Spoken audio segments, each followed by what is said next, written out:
Okay, so Erin, so you are a big success as far as filmmaking, and I know Oh. that that we talked to the Hawaii, women in filmmaking. So tell us about that experience because I said that you mentored some people, and then just tell us about why that's so important, like being sharing your. They were saying that you're so generous to share your time with them. So tell us about why that you felt that was so important. Yeah, I started filmmaking when I was a teenager and I came up through Kamehameha schools and the University of Hawaii. And a lot of, what I have today and the accomplishments, I guess I've gotten to, enjoy is really because of the mentors before me that have helped me through this journey. Like careers are not necessarily self-made, it's community made. And I wouldn't be where I am without the mentors who raised me and taught me and really empowered me. And so I take a great pleasure and satisfaction in mentoring, but at the same time, I do think it's my responsibility to take what I've been given and pass that to other people in our community, whether that's the next generation or women that are my age or kupuna. I think the the tool of storytelling through this medium is powerful and empowering, and it does give us a crucial skill set if you are interested in this industry. But I also think, why I started to make films is it gave me a sense of relief and a way of expressing myself when I didn't know how to talk about certain things or emotions or experiences. So I think that's a gift to give people. And it's, a wonderful thing to be able to share that, but also I think my duty to continue to give what I've been given. I hope that makes sense. Oh my gosh, Let's jump in it. Erin, oh my gosh, you're such a blessing. So you went to Kamehameha schools, and Mhm. so how do you feel now? You're in Los Angeles, and you Yeah. came back and you mentored, and you're becoming a bigger success in filmmaking. So tell us about your journey. Like, what are you doing now? Like, tell us. Can you share like whatever you're doing now, and how being from Hawaii, you're hoping to represent us, obviously in Hollywood, because you're in Los Angeles right now, correct? Yeah, so I've been lucky that I work between Los Angeles and back home in Hawaii. So I get to mentor through Zoom for Hawaii Women in Film. I get to talk at classes at UH from now here and there, and get to still be very much a part of community back home. And since leaving home, I went to grad school at Chapman. I became a producer, senior director for a digital media company, Jubilee Media, for 3 years.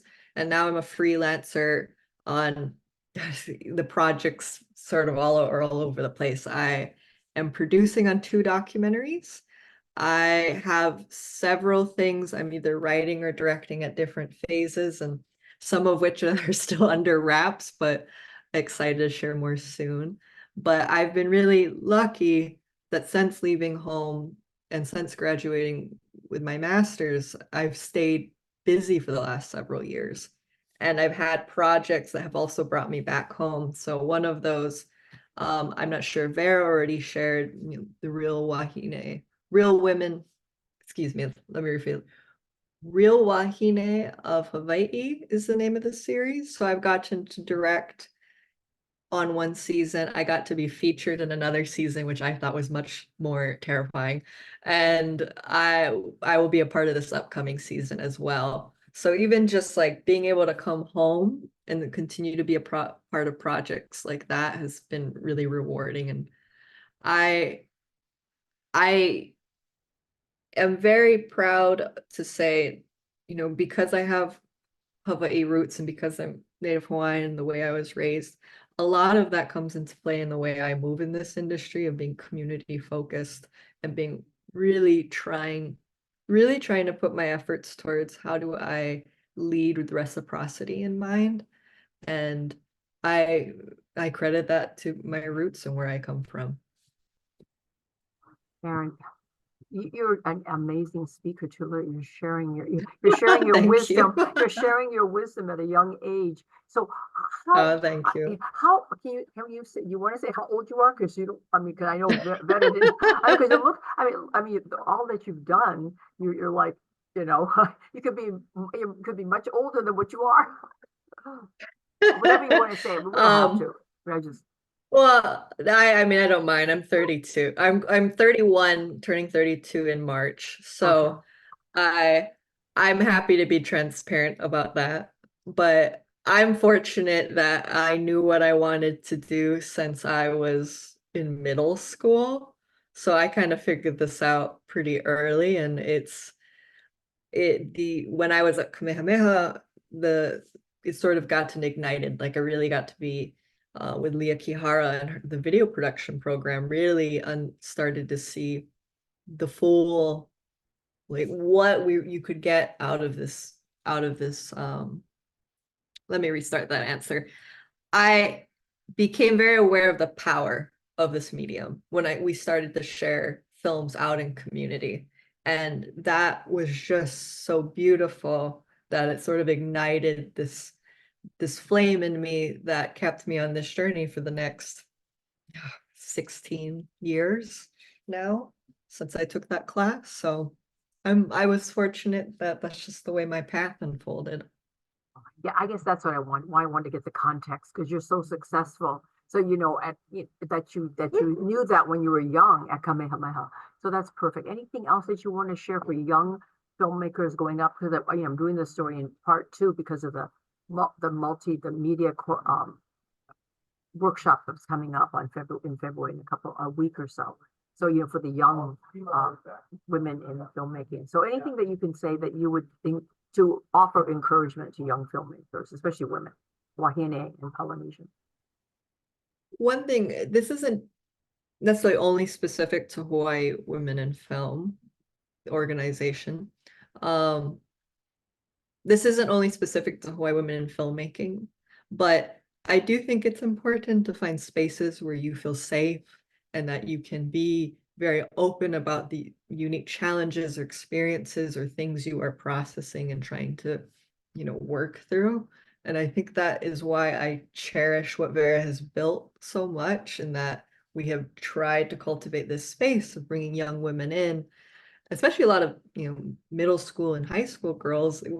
We know that it can be a very challenging time in our lives, and giving them a space where they can express that and work through that in this medium is powerful. And I encourage that in anyone, no matter what community, gender they are. I think that's a need, is finding spaces for community where you feel accepted and safe. And for folks who are interested in filmmaking, I think even if it's not necessarily something you see yourself doing for a career, having something that gives you a creative outlet, especially when it's something you don't know how to talk about or articulate because emotions are so complicated, uh, is a beautiful thing. And even if it's not filmmaking, if it ends up being painting or illustration, I do think that is something that is crucial in our communities, to find those spaces where you can express and empower yourself through these mediums. And filmmaking is just another piece of those tools. So, Erin, to be a filmmaker, I mean, it's difficult. I mean, this is not. Living in Los Angeles and getting in that industry is pretty tough. So, tell us about your resilience, how you have like been the success that you are. I mean, what goes through your mind? Like to persevere. It's so funny because when you mentioned to be the success I am, my first brain is like, oh, I'm not there yet. It's like you're kind of chasing a little bit, but I I think there's a few layers to it. One is I think to know who you are is to know your power. And so I know I come from powerful, amazing, generous, strong women and Native Hawaiian women. And I try to root myself in that, of like, I have those who've come before me that I have to honor, but that also like have helped me to be at this moment. So I try to find my power in that knowledge.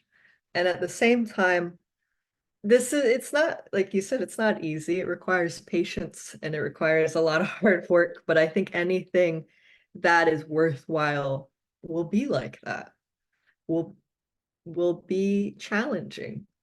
And it's just a matter of, not every day needs to be perfect. It's about showing up.